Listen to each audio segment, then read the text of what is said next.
Thank y'all so much. So y'all, I just talked to David Perdue, and I offered him my very great congratulations as Georgia's next U.S. Senator. And I want to thank both David Perdue and I want to thank Amanda Swafford for their commitment to service, to public service, and for a very spirited campaign. So, you know, at our best, we not only accept the electoral results, but we practice the art of bridge building and reconciliation. And so I offer David my strongest possible support as he works to unite Georgia and to build bridges across party lines and to serve all of the people of Georgia. And I know that he will try and do that. So, y'all, I met a poet in Gainesville a few months ago. And she was in her 90s, and she told me, she said, you know, I really think you're going to win this race. But she said, but if you don't win, you have done your duty.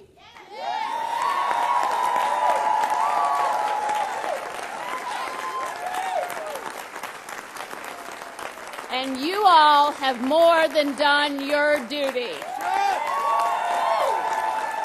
The extraordinary volunteers, staff, the people across this state that have worked so hard.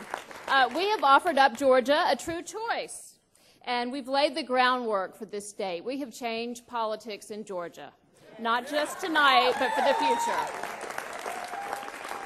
We've reminded people of what a two-party system looks like and a civic dialogue. We've lifted up and advocated issues that matter to people in this country, whether it's raising minimum wage, whether it's pay equity for women, whether it's bipartisan immigration reform.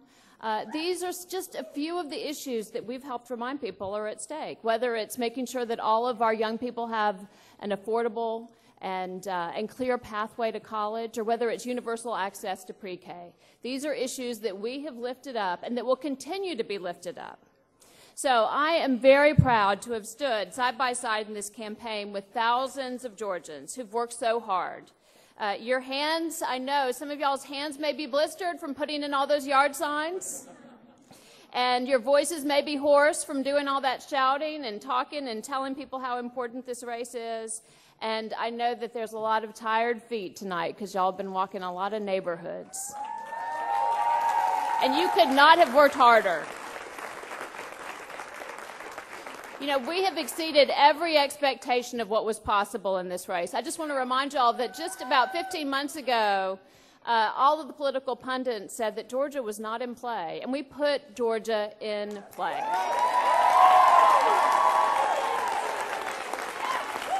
But we've built a foundation now that needs to be cultivated and it needs to be built upon. And we need to work on it to broaden our reach with the message. We want to remind people, y'all, that elections make a difference in people's lives. We change people's lives, we change communities, we change our nation, we change our world when we vote. And we reminded people of that, and we want to keep reminding people of that. We make choices about how we're going to care for our sick. We make choices about how we care for our environment, how we care for our elderly. And these are the choices that we want to continue to lift up in the future as we go forward. So I hope that we've reminded Georgia also that we can and should have leadership that represents and looks like our state.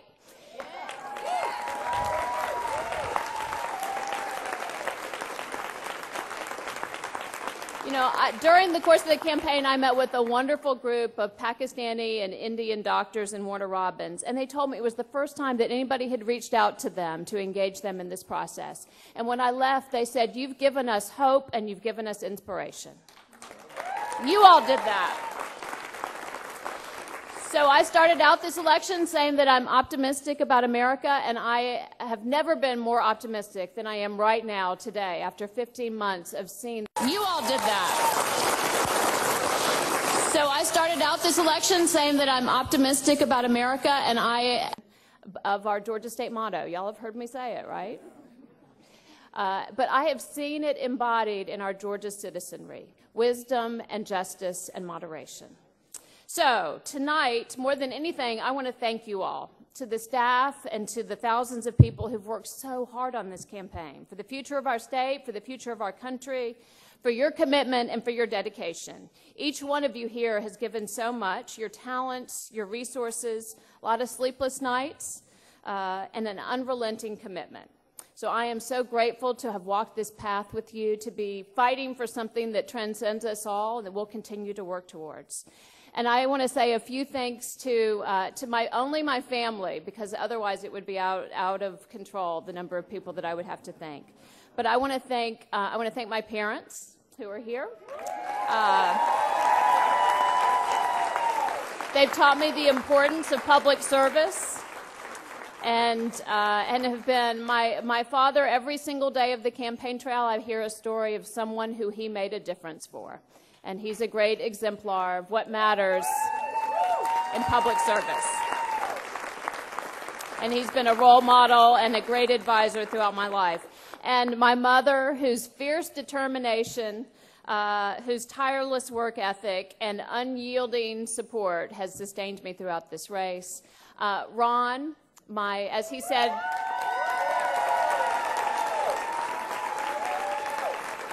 my very wonderful and long-suffering husband. And I want to thank Elizabeth and Vincent, who are here somewhere. They've traveled the state with me. They have seen the extraordinary goodness of Georgians and the beauty of this state. And I think that in about 20 years, they're going to thank me for this campaign experience. You know, also in 20 years, I think there will be young women like Elizabeth who will take for granted that we have equal representation of women in Congress.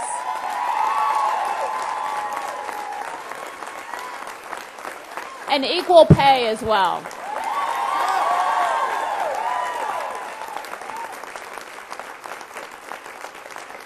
So, y'all, even though this election did not turn out as we'd hoped, we're not done. We are committing ourselves to continue to fight, to lift up these causes, to continue to serve Georgia. So I know that you all will join with me in doing that. Are y'all ready to do that? Are we ready to serve Georgia? All right. Thank you very much.